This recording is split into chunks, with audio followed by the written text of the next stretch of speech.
Ang bahaging ito ay hatid sa inyo ng First Vita Plus, the first healthy juice drink.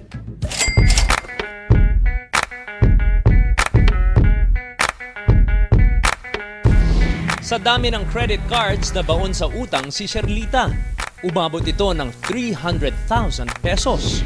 Pero na-wipe out din niya ang utang. Paano? Ito ang kanyang naging diskarte. Nabaon nga kasi ako sa utang nung time na yon. Ginawa ko, dinagdagan ko yung utang ko. So yun yung ginawa ko para makapag-start ako dito. Pero sabi ko sa sarili ko, huling utang ko na to. Dahil ang hirap talaga palang maging mahirap.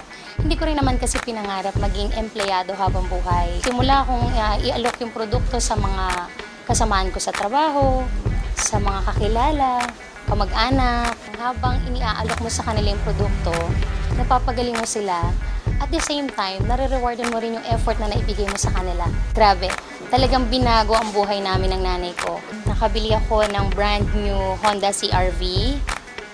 And at the same month, nabilhan ko yung mother ko ng house and lot sa Angat, Bulacan. Na-turn over na sa akin yung aking brand new na house sa may Molino, sa Ponticelli. Nasa 5 power herbs ng malunggay, saluyot, dahon ng sile, talbos ng kamote at uray ang sikreto sa kalusugan ng Vita Plus. Maging ang lay minister na si Brother Glenn De La Rosa ay nabiyayaan ng magandang kabuhayan ng First Vita Plus. Dagdag pa dito, ang kalusugan nilang mag-ina ay napalakas. Medyo nararamdaman ko kinabukasan pag ako ay nagpupunta sa toilet, parang merong dugong kasama yung dumi. So nag-alala ako, akala ko may problema.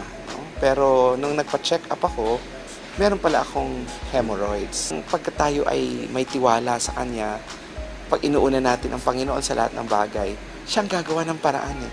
Tulad na lang nitong First Vita Plus, hindi ko inisip, hindi ko pinagdasal na dumating sa buhay ko ito eh. Nung dumating ito, hindi lang pala kalusugan ko ang natulungan, pati yung kabuhayan namin, no?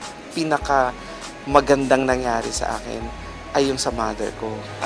During that time, 3.5 years ago, meron siyang napakalalang arthritis. Hindi na halos siya makalakad. Pero nung pag-take niya ng Vita Plus, after 2 weeks, naramdaman niya na wala yung arthritis niya. Kasi yung aking dasal na I could buy a new car para makasakay yung mother ko, natupad dito. So, ang nanay ko ngayon, komportable kahit saan pwede ko siyang ipasyal.